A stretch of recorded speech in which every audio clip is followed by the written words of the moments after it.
जी नाज़रीन अस्सलाम वालेकुम जी। अज का साडा तीसरा मरकजी किरदार कि जिंदे विच हज़रत पीरा शाह गाजी कलंदर रहमतुल्लाह अलैह दे बारे गल की जाएगी।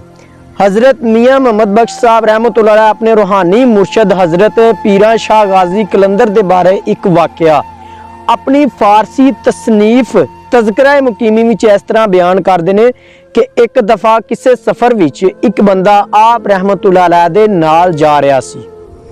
राह विच दरिया आया, दरिया नूं पार करन लई कश्ती कोई नहीं सी कि आप रहमतुल्लाह अलैह अल्लाह अल्लाह दा विरद करदियां दरिया नूं पार करन लई टुर पए।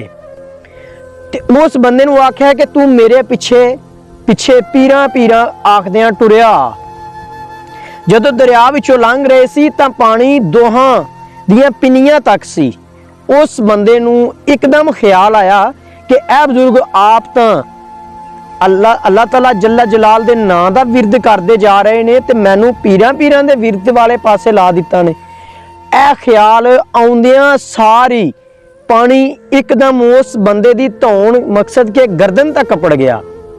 वो बंदा जिस वक्त डुबन लगा तो उन्हें उच्ची जी आवाज विच मदद लई पुकारा कि मदद मदद।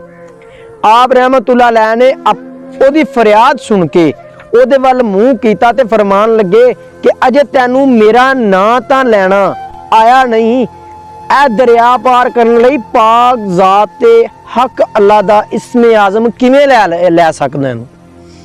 अल्लाह ताला दा नां लैन लई जिस किस्म दा दर्द ते सोच चाहिदा है तू अजे उस तू मंजिया महरूम है। मियाँ साहब रहमतुल्लाह अलैह लिखते हैं कि सरकार पीरा शाह गाजी कलंदर ने उस बंदे नूं मुखातब करदियां होया फरमाया, ऐ मुसाफिर वो जुबान जिदे नाल रब दा नां पुकारिए उस लई उस अजीम नाम दी जलालियत नूं सहारना भी जरूरी है। हज़रत पीरा शाह गाजी कलंदर ने उस बंदे नूं आख्या कि मेरे नाम विच रब ने कुवत पाई है, मेरा नाम जपता जेकर तू दंदे किनारे लग सके। जिस वक्त उस बंदे ने खलूसे नीयत दे नाल आप रहमतुल्लाह अलैह दा नाम मुबारक ज़बान उत्ते लियांदा, पानी थल्ले वाल नूं चला गया।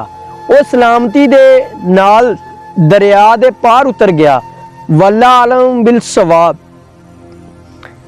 हज़रत मियाँ मोहम्मद बख्श साहब फरमाते ने कि पीरा मेरा वो दमड़ी वाला पीरा शाह कलंदर रहमतुल्लाह अलैह हर मुश्किल विच मदद करदा दोहां जहानां अंदर।